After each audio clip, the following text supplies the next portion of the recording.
You join me today as we resume our tour of the circular scars in the landscape across the world formed by the bases of structures that were part of a network of circularly disposed antenna arrays. We've looked at the USA's FRD-10 or FLR-9, used basically to eavesdrop on the former Soviet Union and later Russia, amongst others, and we've looked at the former Soviet Union's Krug system that was used basically to eavesdrop on the USA, amongst others.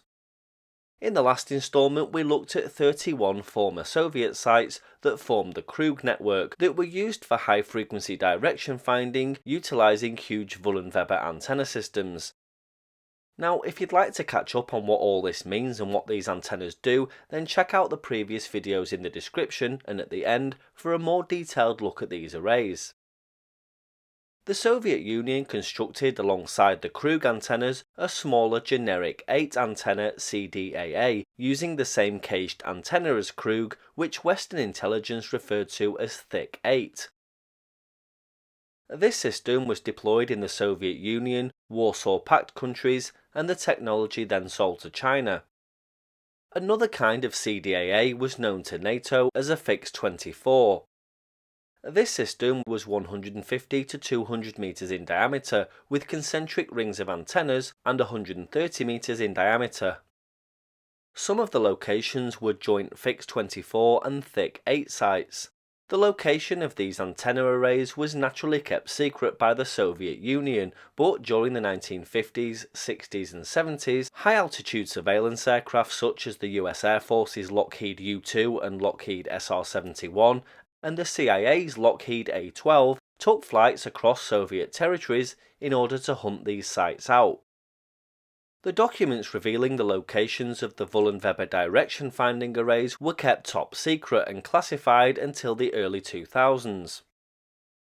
These circular antenna systems enabled the Soviet intelligence and military agencies to not only identify the direction a signal was coming from to a high degree of accuracy, but also take readings from other stations to pinpoint the location of the source of the transmission. Many Thick 8 and Fix 24 sites sat close to the Krug sites we looked at in a previous video. Like the other variants we've seen, they leave a circular mark in the landscape that are in most cases being reclaimed by nature. During their service life, local civilians would have been none the wiser to the radio intelligence agents sat in the buildings at the centre of the huge and eerie antenna arrays, monitoring the enemy's radio traffic and, more importantly, pinpointing its location with a very high degree of accuracy. I guess those civilians would have dared not ask either.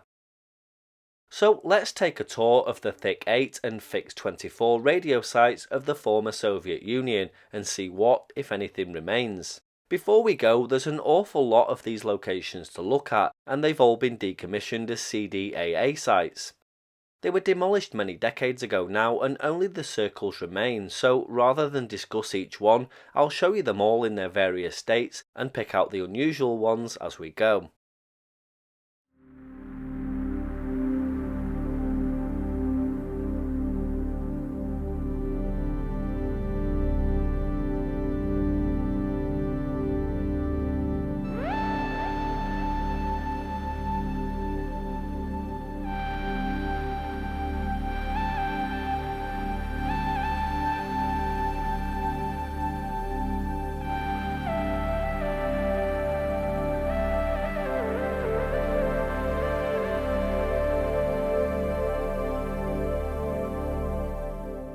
This is Blagoveshensk in Russia, and one of the couple of sites we'll tour that has no visible Wullenweber array but has been repurposed as a radio site.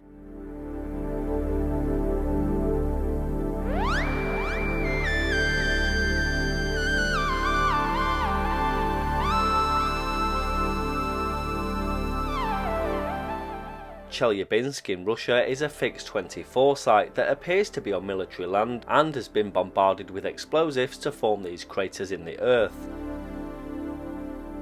This is Chernobyl in Ukraine, and it sits close to the site of the nuclear power plant and even closer to the receive array that forms part of the Duga over-the-horizon radar system.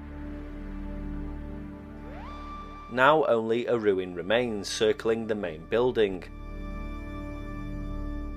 This is perhaps the most well preserved of this type, because there's no point in removing it due to the levels of radiation in the area.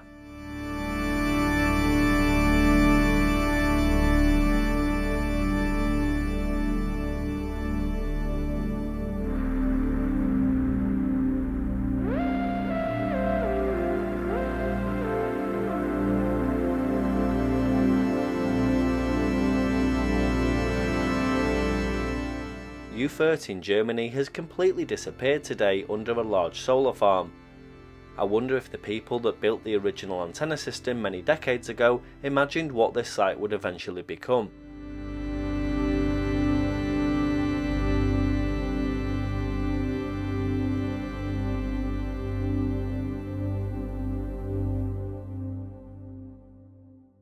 Stopping at Kaluga in Russia, we can see this joint Thick 8 and Fix 24 site has been repurposed as another radio site, possibly some sort of HFDF system of a more modern design.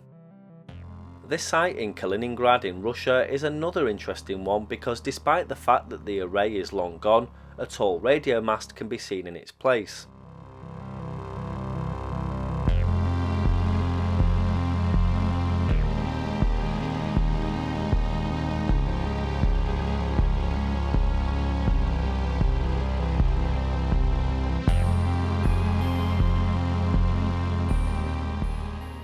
This site at Komsomolsk is another Wullenweber circle that sits close to a Duga radar establishment.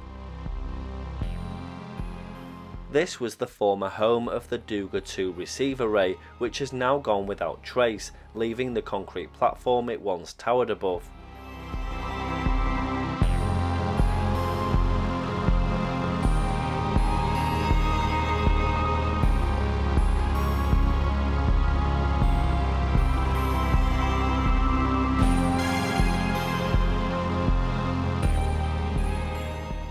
This site near Moscow allows us to see the small building in more detail behind a barbed wire fence, despite the fact that it's disused and partially built over.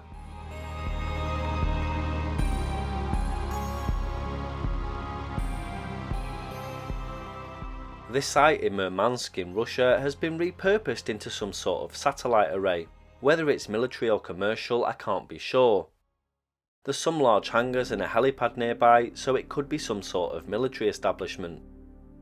This former Wullenweber site in Mykolaiv, Ukraine is interesting in that it sits on a former Duga radar related complex. This is where the experimental Duga radar receive array once stood, and you can still see its concrete base from above.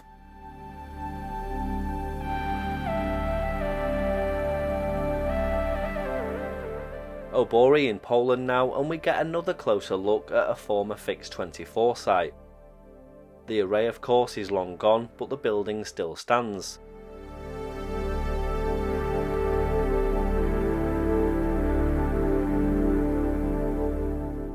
Now we come to Riga in Latvia, and a site that looks defunct from the air, but down on the ground there's definitely some sort of military base here. And the old circle scar has been repurposed to house what may possibly be some sort of modern direction finding array.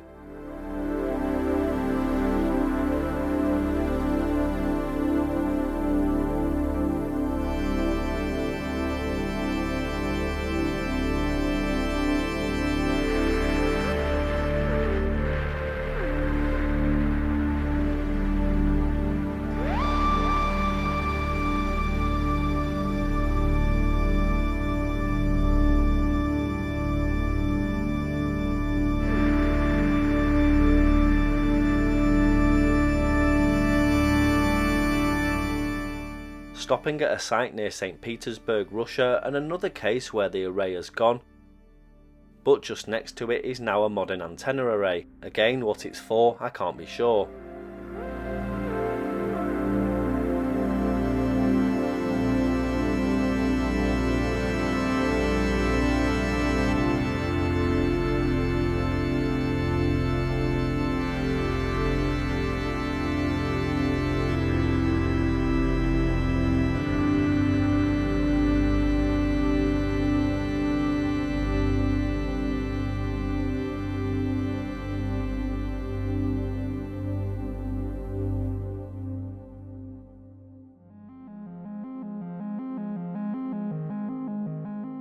The second site at Vladivostok in Russia has now gone without trace, but lies within what looks like a communications establishment. You can make out tall antenna structures as well as satellite dishes.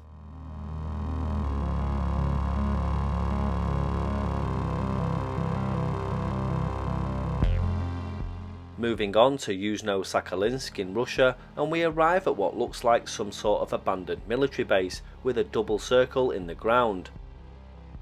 This appears to be a joint Thick 8 and Fix 24 site that, like the military base, has rapidly deteriorated over the years.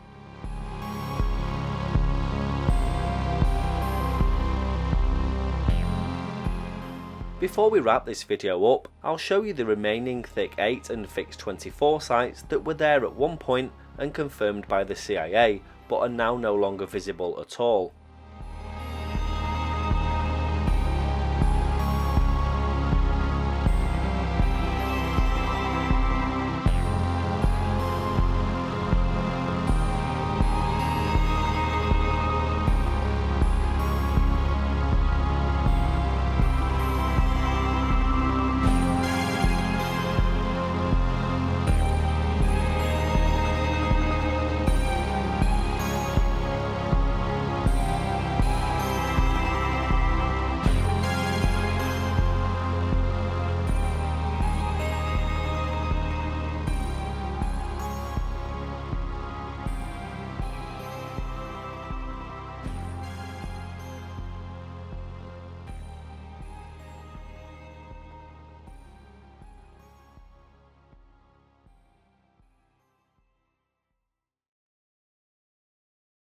So that's a look at Thick 8 and Fix 24 Wullenweber direction finding antenna sites. I hope you're enjoying this series. If you are, then there's still more to go, so stay tuned for the next instalment in this series.